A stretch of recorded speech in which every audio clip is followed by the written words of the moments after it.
السلام عليكم ورحمة الله وبركاته. ازيكم يا حبايبي؟ عاملين ايه؟ يا رب تكونوا بخير. النهاردة بقى هنعمل مع بعض كيكة شوكولاتة رهيبة جدا بصوص النوتيلا، بجد تحفة قوي. آه طبعا هنضيف لها مكون غريب شوية، هنضيف لها مية مغلية. بس انصحكم بجد تجربوا الطريقة دي، بجد تحفة قوي. يلا بينا بقى نشوف المقادير. معانا 3 بيضات و3 كوبايات دقيق وكوباية كاكاو خام، نص كوباية زيت، ومعلقتين معلقتين بيكنج باودر ومعلقة بيكنج صودا، وكوبايتين سكر وكوباية ونص لبن. ما تستكتروش السكر عشان يعني الكاكاو معانا خام يعني. هنضيف بقى ال3 بيضات كده. احنا مش هنشتغل من غير مضرب، يعني هي كيكة بسيطة جدا، بس لو انتوا عايزين تشتغلوا بمضرب عادي جدا، بس هي كيكة بسيطة يعني مش بتاخد ضرب كتير. ضفنا كده البيض، هنقلبه كويس وهنضيف عليه السكر، كوبايتين السكر كده، وهنقلبه برضو كويس قوي مع بعض.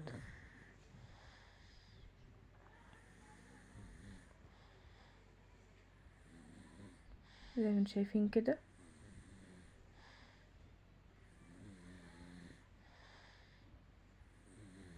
هنضيف بقى نص كوباية الزيت،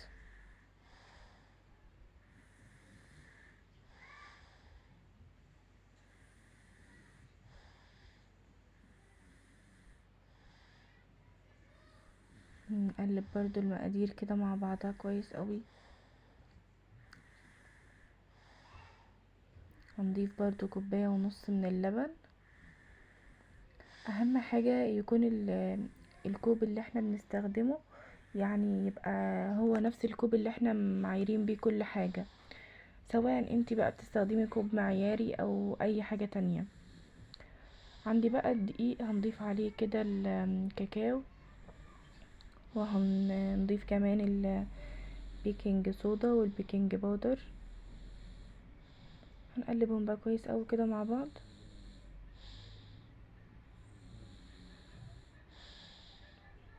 كده احنا حضرنا المكونات الجافة كده اللي هنضيفها على الخليط بتاعنا.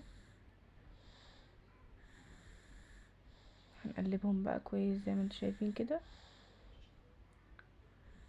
ومعانا لسه طبعا كوباية مية مغلية لسه هنضيفها، يعني لو حسيتوا ان الخليط تقيل لسه هنضيف طبعا كوباية مية مغلية.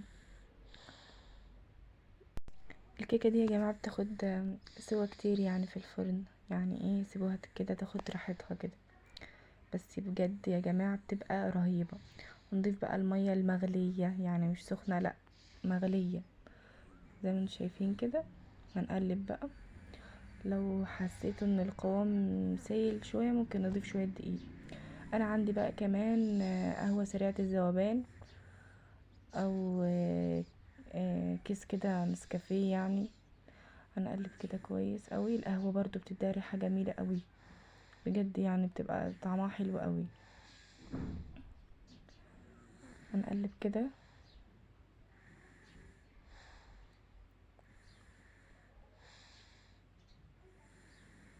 زي ما انتم شايفين كده، طريقة بسيطة جدا وسهلة، مش هتاخد من وقتكم اي حاجة.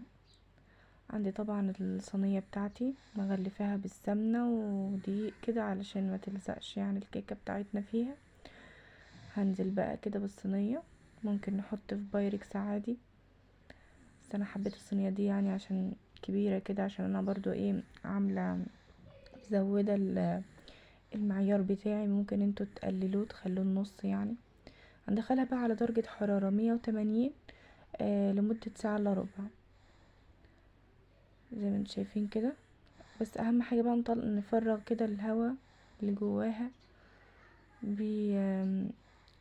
عصاية شيش طاووق او ظهر معلقة كده زي ما انا بعمل، اي حاجة متوفرة عندكم.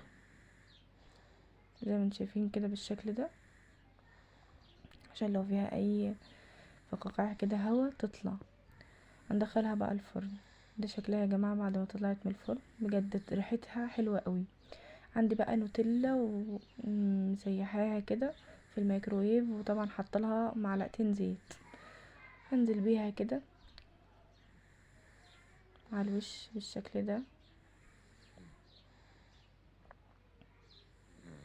حلوة قوي بجد النوتيلا، طعم النوتيلا مع الكيكة دي بتبقى رهيبة.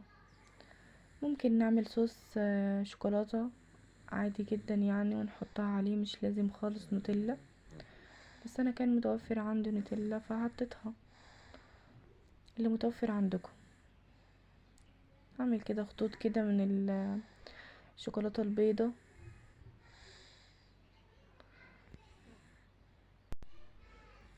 زي ما انتم شايفين كده، بشكل عشوائي يعني. حلوة قوي بجد يا جماعة، الكيكة دي طعمها حلو قوي، مش هتندموا. بس كده.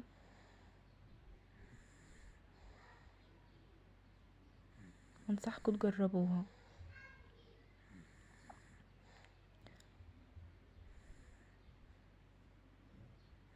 بجد، الاطفال هيحبوها جدا. شايفين يا جماعة جمالها، شكلها حلو قوي.